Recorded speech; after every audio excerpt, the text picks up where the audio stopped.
Welcome to Studio 125 Multimedia Complex. This is your local business highlight. I'm your host, J.R. King. We're honored to sit here today with our highlighted guest. He's a dedicated firearms trainer, a father, a husband, and a community activist. Studio 125 Multimedia Complex welcomes Tez Bailey of Bailey Ballistics. All right, thank you for having me. I definitely appreciate the opportunity to come by. Thank you for coming, brother. All right, let's jump right into it. Would you tell the people who don't know, where you from? I'm actually from Augusta, Georgia, born and raised. Yeah, from right here. Okay. Homegrown. Homegrown. Yes, sir. You have so many things up under your belt, man. You used to tutor. What are you specialized in? Actually, I have a degree in history from Morehouse College. Yeah. Yeah. So initially, I graduated. I thought I wanted to be an educator, but I tried it for a couple of years, and it was just like the rules. You know what I'm saying? Yeah. The way it was set up and designed was just like I couldn't get with it. It wasn't me. It was like that was when I really understood what they meant with the whole No Child Left Behind movement. Mm-hmm. You know, this whole No Child Left Behind wasn't a situation where basically you were going to educate kids in order to get them to the next level. No Child Left Behind just meant that you were going to make school systems suffer for not having a certain amount of kids to pass to the next level. So that kind of created a system where it was just like, we're going to find a way to pass you along simply because if you don't pass, our school loses funding. Yep. And that was basically what it was. No Child Left Behind was not, let me educate you and get you up to where you need to be. It was, let me make sure that by any means necessary, we pass you so that this school can continue to get money. And it was just like, I couldn't get with that, man. It was like, I'm doing 7th grade literature and I got 130 kids coming to me and only 30 of those kids are reading on the 7th grade level. Why? Why are there 130 kids here and 30 of them are reading on the actual level they're supposed to be on? Nobody's exceeding the level. Right. And the other kids are reading on the 4th and 5th grade level in the 7th grade. How does that happen? So I couldn't I couldn't rock with it. And it was like, everything is the teacher's fault. Yeah. You know what I'm saying? If a kid could literally sit in the classroom and decide not to take the test, decide not to do anything, but it's blamed on the teacher. And it was just like, this is not right. So I couldn't do the whole education thing, like the organized education thing. How long did you do it? 2 years. 2 years? 2 years, yeah. And I just couldn't do it, man. It didn't feel right. Yeah, it's not right. It's not set up to educate our people to survive. It's just teaching them how to work and how to follow rules. And if all else fails, it's really kind of training you to be in prison too. It's kind of set up the same way. It's a bureaucracy. Yeah, so you know what I'm saying? I believe in my wife and I, we homeschool because of the same things that you said. Yeah. We started looking into it and we realized it's not teaching us anything. We're not getting out of school knowing financial literacy. We're not knowing how to take care of ourselves. We're not knowing about credit. We're not knowing anything about the world and how it works and how we can become successful. It's only about how you can get a good job. Exactly. But that's what it's designed to do, though. That's exactly what it's designed to do. If you really think about it, there is really nothing in the school system that speaks to a child that says, we're looking for you to grow outside of the regular.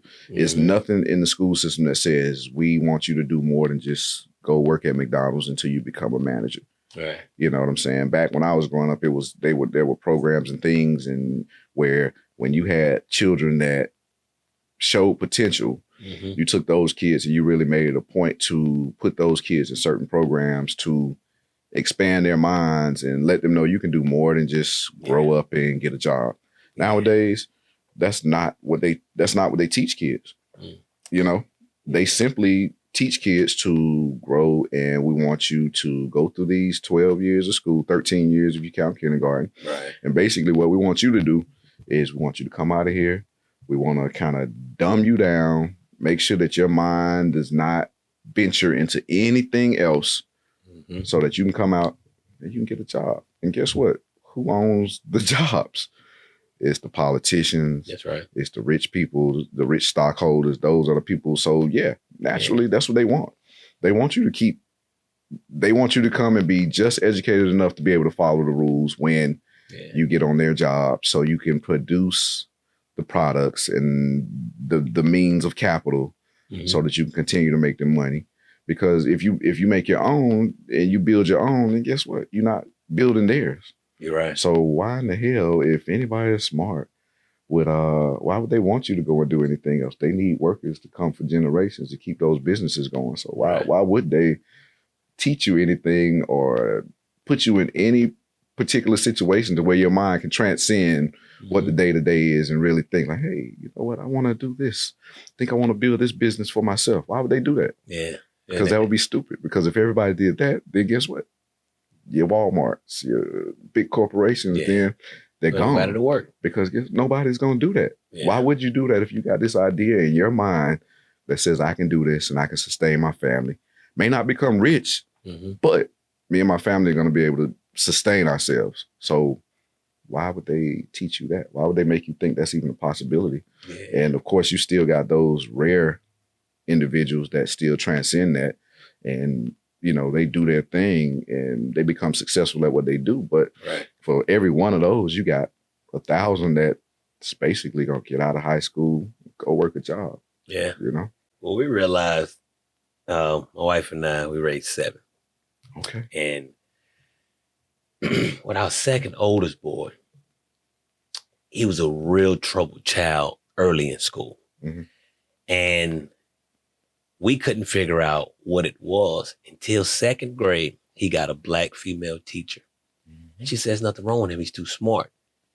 And what we really don't realize, they're attacking our geniuses. You know what I'm saying? Our smart, your little black kids, they're taking them and they're telling them that they have a behavior issue. So what we learned with our son, he was picking up the work so fast and finishing the work so fast that it left him too much idle time, and he just started bothering people. So he wasn't being challenged enough was the problem.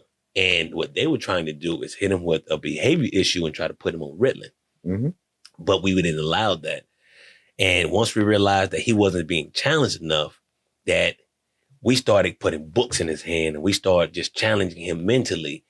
Within a year or two, he was testing in the top 5% of the state.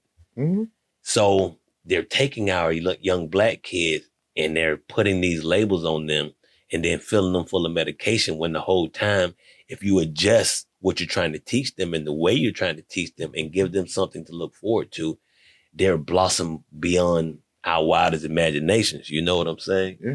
And we just have to realize that our kids can grow way faster than the school system. We're kind of holding them back year by year, just letting them grow slowly. I'm learning through, I got a granddaughter.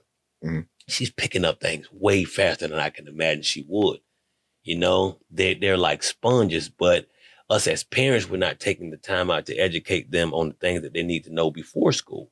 You know, that first 5 years is probably the most important time that the kid has, you know, but we're not taking time trying to push them into school and let them handle it. When if we just took the time out, by the time they got to school, they should really be way above that level. You know, they should already be reading, writing, and all of that stuff right there. Yeah. And I just think that we take more blame and actually realize that our black kids are geniuses and they're going to change the world. We have to put them in a position, first of all, to teach them that when they go to school, they're going to teach you about slavery. It's not real. You know what I'm saying? We put too much stock into that. We're kings and queens, and we had a country where we ran everything, and we built amazing structures, and we built civilizations, and everything that we live off now actually came from us back then. And if we can teach them that, to let them know you have this kind of greatness inside of you, you know what I'm saying? The same thing that they had, you have. And then just let their mind just go. Don't try to put them on any kind of certain path. Just let them be who they are. And I think we'll get a totally different outcome. I can agree. But the thing about it is this: perception is reality. You know what I'm saying? And if everything that's being pitched to you and everything that you're allowed to see is images of Black people being painted in a negative image, and I guess I don't necessarily want to say negative, because I guess I can't really say it's negative, some of it, but if you're painted in a certain image, then you don't see that. I mean, you're talking about a country where you had one Black president, and all that is up for debate. We ain't gonna get into all that, right. But they've seen one Black president. You know what I'm saying? The only Black people that they see that are applauded and really looked at as high-standing individuals in our communities, which I think they are, but the only ones you get to see that are like that are entertainers and athletes. Right. You know what I'm saying? Nobody talks about, you know, mom who works a job and comes home and is still making sure dinner is ready. Right. Nobody talks about dad who goes through what he goes through on his job and everything that dad does. Nobody, you know, talks about dad who screws in the light bulb or, you know what I'm saying? Yeah. Like, you know, hammers the nails in the wall. If you see something drop, that's not the image of what is positive. You know, it's the images of entertainers or athletes, which like I said, I love them. I definitely applaud a lot of what they do. And I think nowadays, a lot of those individuals are more perceptive and they understand who they are and what their role is. Like, that's why I love LeBron James. I love him because, and not even so much basketball, he is a Lakers player. He's on the Lakers now. So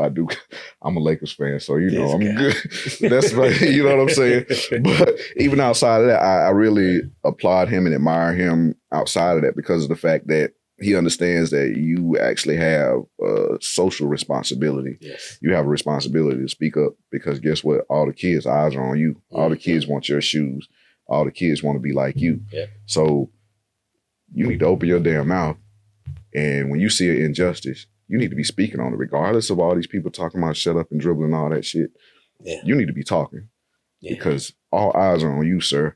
Yeah. So I applaud him and I admire him. And it's a lot of athletes, it's a lot of actors that are more conscious nowadays. So they are presenting those images that the kids need. But at the same time, I still feel like, hey, what's up? I'm dad. Like, you know what I'm saying? I went to work all week to make sure that we got this dinner on the table. Yeah. You know, your mom made sure everything, your clothes are clean. Like, what's up? Like, you know, hey, look at us. Can I get look at us. Love? You know what I'm saying? Like, hey, for real. Like, come on. You know, you gotta, you know, I mean, they're great. Guess what?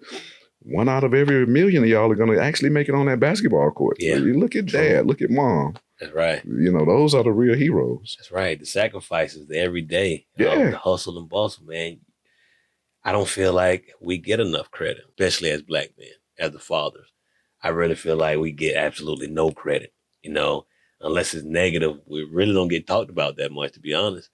But I think that'll change everything if we start highlighting just the regular jokers, man, because that's just regular world go run. Just regular people. Right. I mean, because that's what we are. You know what I'm saying? Even when you look at those individuals, at the end of the day, they are regular people. Yeah. They do the exact same things we do. They just make money in a different way. Mm-hmm. You know what I'm saying? What they do is the same thing we do. You do what you have to do to make sure you sustain your family, to provide shelter, protection, food. That's what we all do.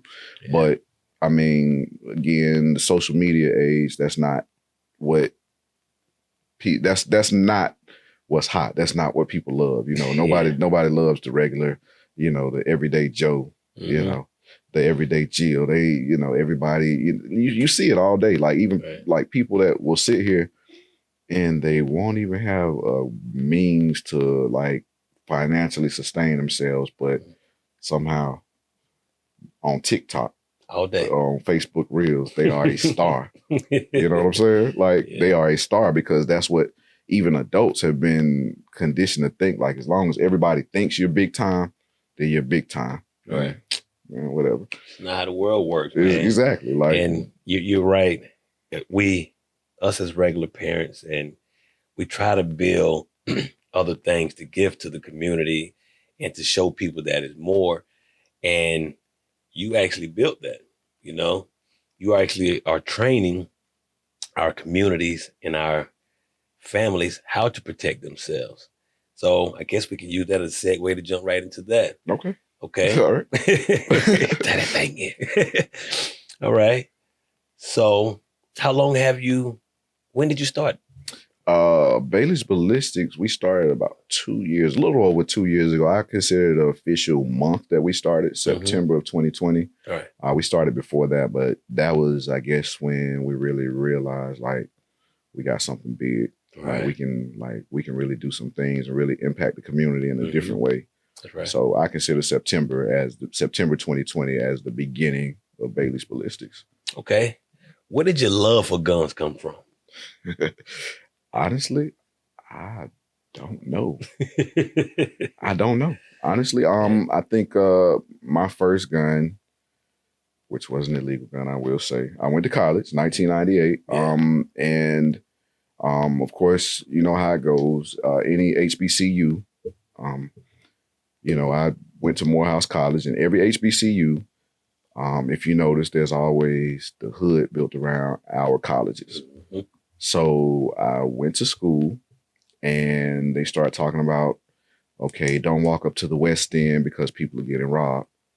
Like, okay, well, you know, my hands are pretty cool. I'm good with my hands, but then it was like somebody got stabbed and robbed. So came home during Thanksgiving, bought a little butterfly knife. Like, okay, well, I got a knife too. Like, cool. By Christmas, came back from Christmas, spring semester, somebody got shot and robbed. I was like, oh, hell, like, yeah, this little butterfly ain't gonna do it. So I came home that summer. I was working, a summer job, and I met this guy. I personally consider him a good guy. Mm-hmm. I'm sure legally he wouldn't have been considered a good guy because I was 19 at the time, but I told him, like, you know, I'm in college, and like there are people like at my college, when we walk to the West End to get groceries, they getting shot. Like, he was like, I got this pistol. I'll sell it to you. Give me $150. Paid him, got my first gun. And from then it was just kind of like I found a fascination with it. But over the years, I just started to shoot more and more.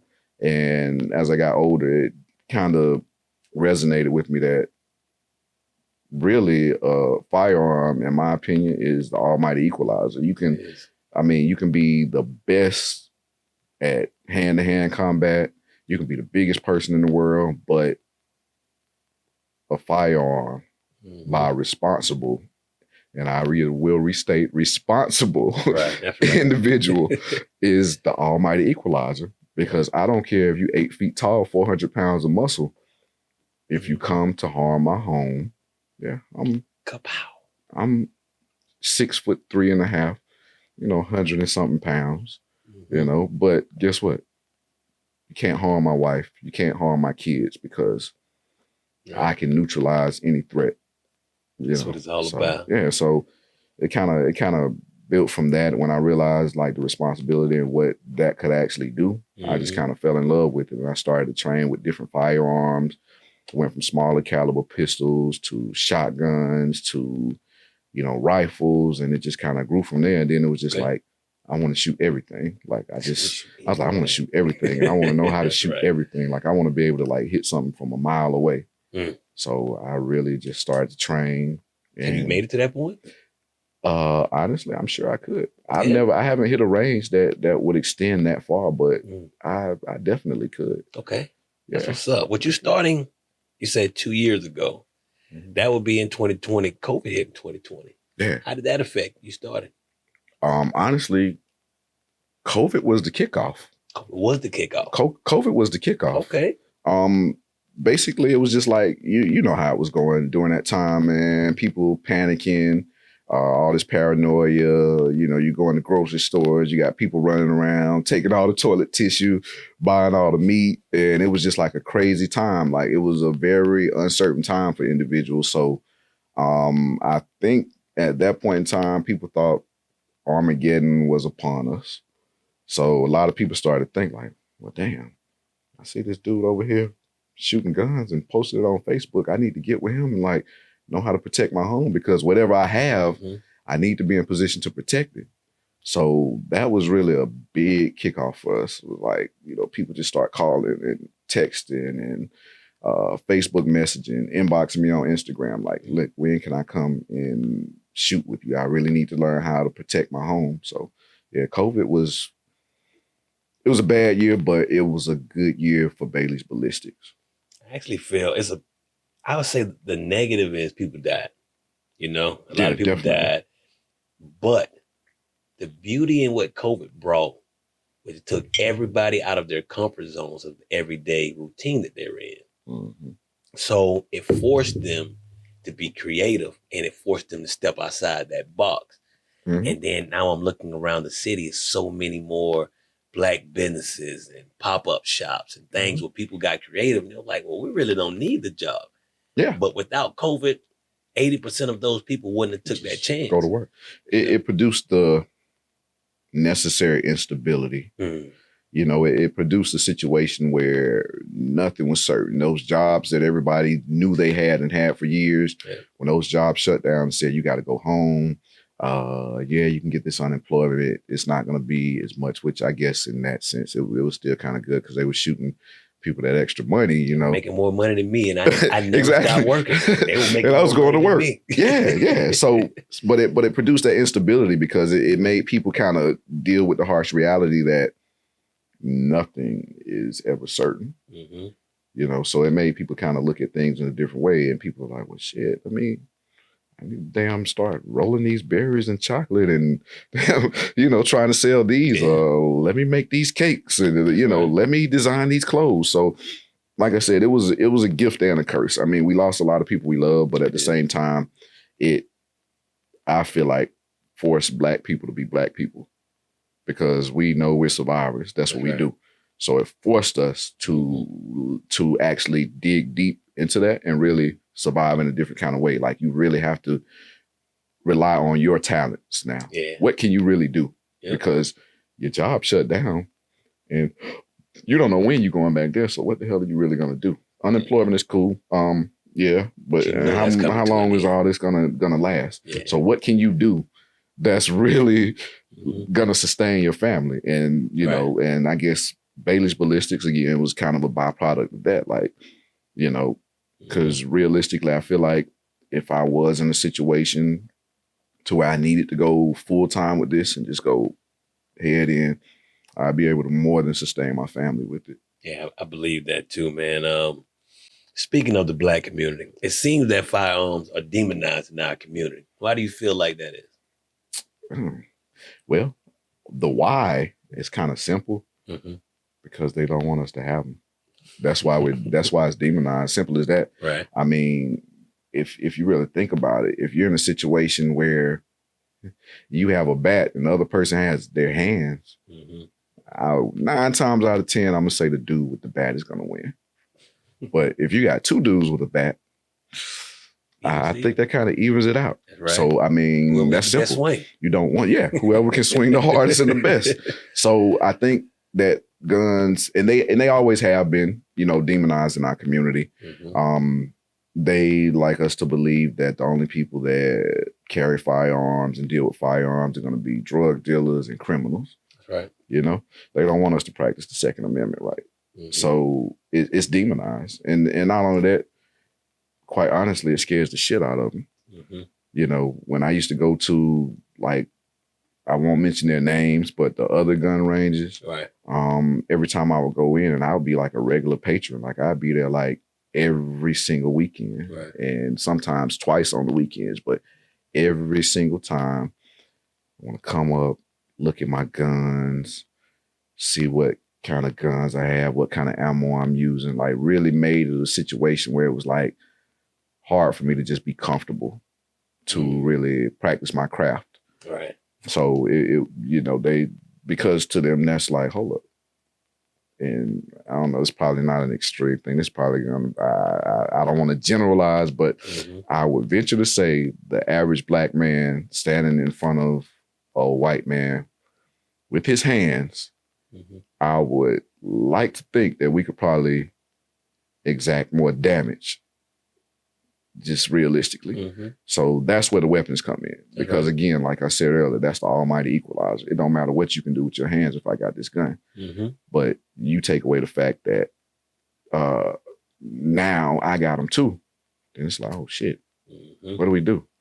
What do we do? They got what we got. And not only do they have what we got, but they're actually learning how to use them, you know? Yeah, I heard stories about them dropping guns in our neighborhood, along with the drugs, of course. And I think they're cool with the drug dealers and people like that having them, because that's a means to lock them up and keep us incarcerated. But to have us to know the law and be trained the proper way how to use it is one of the most scariest things. If you look back at the Panthers, that's what scared the hell out of them about them. You know, you can't come into our community. We're going to protect our own community. You're not needed. Yeah. You know, now you're not even able to come in. You're not able to have your hand over everything that we do. And I think you're right. That is the scariest thing. Yeah. But that's why I reiterated earlier, responsible gun usage. That's right. You know, because like you were saying, they drop them in the hood. They guess what? Because in the hood, what are you doing? You are shooting up your own neighborhoods. You are killing individuals in your community. But you're not a threat to us if you're killing each other. That's right. Like, what the hell? Why would they care? Yeah, they don't. But when you got people that are directly training for specific purposes and reasons, and knowing how to responsibly use your firearms, that's an issue. Because now it's not just somebody turning their gun to the side and shooting up, or getting an AK and just spraying and hoping they hit and hitting everything except their target. Now you got people that actually are learning and can literally, like I could literally in a crowd, if I got 10 objects, I can literally pick my target out of that 10 and touch nothing but my target. That's an issue. It is. That's an issue. That's dangerous. You know what I'm saying? Yeah. So that's the big thing. It's not that they were worried about us having guns as long as they were being used on each other. It's actually learning how to use your weapons. That's the issue. Okay. Are you the first Black arms trainer in Augusta? Honestly, I don't know. Okay. I will say I don't know. I haven't done a lot of research on things like that. I just know, like I said, this was something that we kind of jumped on and just started to do. And I don't know. Okay. Honest, that's a good question. I should research that, but I do know that in my opinion, if we're not the first, I definitely have the absolute best team. Okay. I got the best team for sure. All right. Well, let's get into the team. The team right now is me and 2 other individuals that actually do the training. I have one of my guys, his name is John Lee Coe, also known as Lord Vader. Lord Vader. Lord Vader. That's all I call it. Hey, that's Vader. That's my guy. You got the name Vader. You got to be a bad mother. Yeah, he's a former Marine. Okay. He is very proficient in weapons. He prefers long distance weapons. Like, he loves his 308 Akina. Excuse me, he'd be mad if I ain't put her name out there, but he loves Akina. But he definitely specializes in more long distance type weapons. I have another gentleman. His name is Marcus Rip Nelson. He actually is another trainer, and it's crazy because I actually met him. He was actually training before I got started, and we actually met because he saw my stuff. Okay. And we linked up, and he actually owns his own company as well. But we decided to kind of come together. Of course, his company does, it still exists, but he comes out, he assists, and he's actually a competitive shooter. Okay. And when I tell you, Cole, John Wick movies, oh, that's Rip. I was about to say, that's Rip. I was going through social media. And what's his real name? Keanu Marcus. Reeves? Yeah, you saw that video. I saw the video. Yeah. Boy, he's a bad joke. I was thinking because you told me that you worked with a speed shooter, but I didn't really understand what it was. I went on your page and saw him. Yeah. And I said, if this is what he's talking about, oh my goodness. Yeah, but that's what Rip specializes in. He is a competitive shooter, which he's been trying to get me to get in some competitions for a minute now. I'm actually getting in the first one with him in November. Okay. But yeah, man, he's cold. Okay. Like we're talking about transitions from weapon to weapon, dropping mags, popping new ones, using this, switching to the AR. You know, he's really nice, and I think they complement me very well. Okay, and we make a hell of a team. Okay, that's great, man. When can the people expect your next event? The next event is actually going to be camp and shoot. And basically that's just like a celebration of our anniversary, celebration of the year. Kind of gives an opportunity for us to celebrate the individuals that have allowed us to train them, and really individuals that responsibly, again, responsibly practice their Second Amendment right. But basically with this event, it's, I guess the name kind of explains it. I guess it should probably be more shoot in camp, but camp and shoot sounds better. Basically, we set up a village. You know, usually last year when we did it, we had like about 20 or 30 tents. It was about 50 individuals, but we set up a campsite. And on that particular campsite, I have somebody to cater. There will be unlimited food, unlimited drink, regular beverages during the day. I will stress that, because during the day we are training. So no drinking while we're training. Right. But during the day we train, and we train hard. We set up different scenarios. We teach individuals that are first-time shooters, you know, different things that they need to know. And we also work with more advanced shooters. We do clinics. We set up obstacle courses so people can actually see us in action running these obstacle courses and really see what we can do. Because I think a lot of times when we train individuals, they don't necessarily get to see what we're capable of doing. You know, they more so see their results. So sometimes, you know, we just got to show them like, hey, like, we're not just telling you this, like we do this. This so is where you can be if like, you train we do this, you know, with all weapons. So we get out, we do, you know, we show them, we give them a clinic, let them see what we do. We teach them. And then that evening we reconvene at the campsite. We build a huge bonfire. As I said, we have somebody catering. So there is actually, well, before we get into that, all weapons are put away. Weapons put away, because we're about to party now. We're about to party. And basically that evening, like I said, there'll be a large tent where that'll be the dining hall. Everything is catered. You pretty much can eat throughout the day. But that evening, we break out the adult beverages. Okay. And unlimited food, unlimited drink. You will not eat. You will not go hungry. If you like to drink, you will be wasted. But the beautiful thing about it is you don't drive. We have our tents. But we also do, there'll be projectors set up where we watch the football games. We do karaoke. There's like a spades tournament going on, dominoes. You got people over at the bonfire making s'mores. Like, we really have a good time. And I think one of the biggest things for me is that it kind of brings individuals that otherwise would not know each other. They could pass each other all day on the streets, and there probably wouldn't be any more than a, hey, how you doing? That's right. But this kind of puts individuals that don't know each other from different walks of life in an environment where there's something we have in common. You know, we all want to learn, or we all know how to use firearms, and we're together. We're going to train together, teach tips that, you know, you may know that I might not know. You know, I had guys last year that came out that had different little tips that I could learn. You know, one of them taught me last year that instead of, when you're reloading your firearm, your pistol, instead of dropping it down to reload, keep it up high. You know what I'm saying? Grab your magazine. That way you're all, so you learn different things from different individuals. So it just gives us an environment where we can all convene and really learn from each other, meet different people, networking opportunities. You know, this person might be a doctor, this other individual might be a teacher, and it allows them an environment where they can get together and figure out, well, how can we kind of put something together and do something else? And it actually is good because it allows opportunities to build our community. That's right, man. You know, so yeah, that's the basis of it. Okay. What kind of crowds do you usually have? Is this a family-friendly event?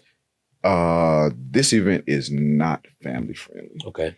This is an adults-only event. Okay. Now, regular times of the year, yeah, we train children. Of course, we train women and men of all ages. But this particular event, yeah, it's adults only. We finna kick it hard and we finna have fun. We don't need the kids around. That's right, man. That's right. We don't need the kids around. So we're gonna have fun. At this event, do you offer private lessons for families or individuals? At this event? No, just period. Period. Oh yeah, my family wanted to come down, I can call you and say, most definitely. And that's another thing. I do like our structure because it is more of a specialty range. You know, it's not a range where you can just kind of show up and pay money and start to shoot. It is a range where you schedule your time ahead of time. Your time block is your time block. You don't have to worry about anybody else intervening. It will be specialized training for you and your family and the individuals that are going to be in your party. And, you know, we definitely make sure we take our time with the individuals that are there at that time and really teach them to be proficient. You know, of course, the more you train, the better you get, but there won't be anybody that would leave even after the first lesson that can't proficiently use a firearm. Okay.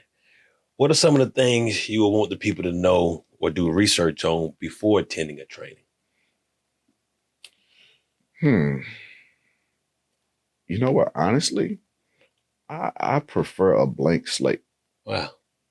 Yeah, I don't, because a lot of times what will happen is individuals will come and they'll say, well, my friend told me I should purchase a 9mm, or my friend told me I should buy this. And I think that is the absolute worst thing you could ever do, because it's very important that you come out and guns are like your clothes. You buy what fits you. So I don't necessarily like for individuals to come with preconceived notions. Give me a blank slate and we're going to work. We're going to build our way and we're going to right fit what it is that you actually need. You know, I'm not going to, you know, I get people that inbox me or call me all the time and they say, what firearm do you think I should buy? And I just tell them straight up, I don't know. I don't know what you should buy. That's right. What I would suggest before you buy anything is that you come to Bailey's Ballistics and you shoot different weapons, because I'm going to take you through the full gambit from 22 pistols up to 380s to 9mm. We're going to shoot 40s. We're going to shoot 45s. We're going to shoot shotguns. We're going to shoot rifles. And that way, you know what feels good to you. Right. Because what I like and what I prefer might not be what you like. You know, I know guys that come out there and they are totally terrified of a shotgun. My wife, her favorite gun is a shotgun. Gave her one for the anniversary. She loves shotguns.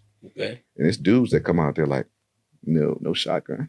No shotgun. Just give me the pistol. You know, she loves shotguns. So you have to, it's very personalized as far as your weapons and what you choose to carry. So you should definitely shoot first.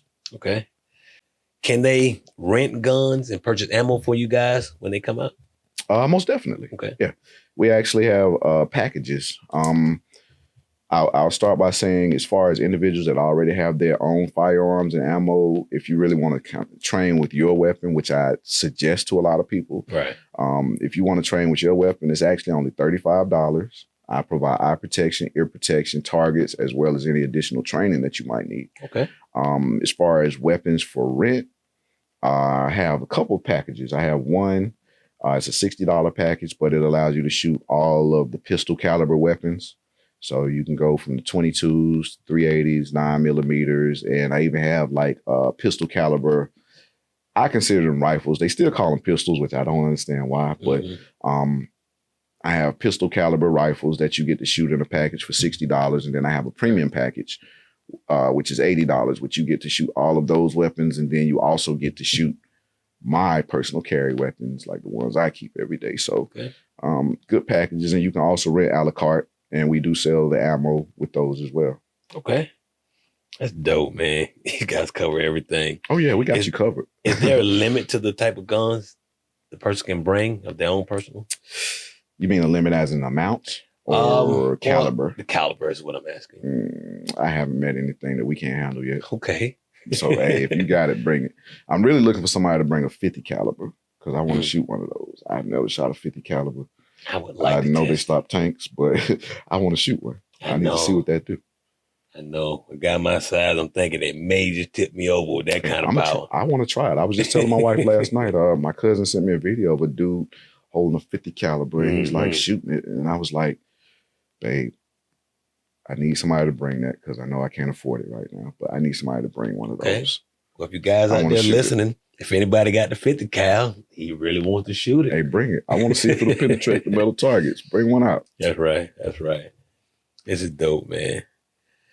Well, I'm really lost for words, man. I've never met anybody that offered the kind of services that you offer, man. And what you bring to the community is so different, so unique, but it's so well needed.